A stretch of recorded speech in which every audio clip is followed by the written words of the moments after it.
Bonjour à tous. Après la Saône-et-Loire et la Côte d'Or, le Jura et le Doubs placés aujourd'hui en vigilance orange canicule. Les températures maximales seront comprises entre 33 et 34 degrés en pleine aujourd'hui, entre 30 et 33 degrés sur les plateaux. Préfectures, collectivités et hôpitaux appellent à rester attentifs aux personnes les plus vulnérables et isolées et à rester au frais les heures les plus chaudes. 85,4% de réussite au bac dans l'académie de Besançon. Sur les 11 449 candidats inscrits, 9 783 ont été admis à l'issue du premier groupe d'épreuves, soit une hausse de 0,4 points par rapport à 2025.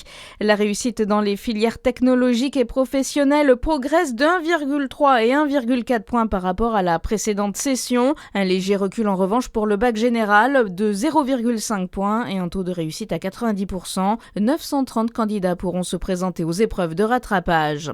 Le ministre de l'Éducation nationale attendu en septembre en Saône-et-Loire, Édouard Geffray, répond à l'invitation de Marie Mercier, sénatrice du département. Il doit répondre aux inquiétudes des mères confrontées aux fermetures de classes. Ces derniers ont le sentiment que tout est écrit d'avance et que la seule solution proposée par l'État consiste à réunir les classes au sein d'un regroupement pédagogique intercommunal ou RPI concentré. Dans votre actualité aussi, Marine Le Pen est candidate à l'élection présidentielle. La chef de file des députés RN l'a officiellement annoncé hier soir sur TF1, quelques heures à peine après sa condamnation. Elle a écopé de 3 ans de prison, dont 1 an ferme sous bracelet électronique par la Cour d'appel de Paris dans l'affaire dite des assistants parlementaires européens. Sa peine d'inéligibilité est également passée de 5 ans à 15 mois. Les lignes T1 et T2 interrompues pendant 1 mois à Besançon. Coupure dès lundi prochain afin de permettre la réalisation de travaux pour la mise en place du futur terminus Brûlard. 2 lignes de bus de remplacement assureront la desserte des stations habituellement desservies. La Côte d'Or a d'incroyables talents, musiciens, peintres, photographes ou cuisiniers. Pour les découvrir, rendez-vous à l'écluse de la Charme à Saint-Victor-sur-Ouche cet été. L'association de gestion et d'animation de l'écluse de la Charme a fait de ce patrimoine un lieu de vie estival.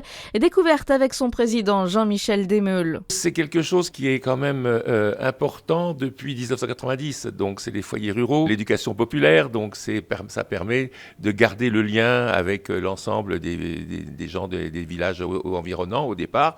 Et puis, c'est de faire connaître tout ce qui est musique. Alors, il y a des groupes tous les samedis soirs, des dîners-concerts, quelques vendredis soirs aussi. Donc, on fait effectivement de la restauration, mais on fait des expositions, on fait des stages et on emmène les gens tous les dimanches en balade. Des propos recueillis par Charlie Chevasson. La trentaine de bénévoles vous accueille tous les jours de juillet à août.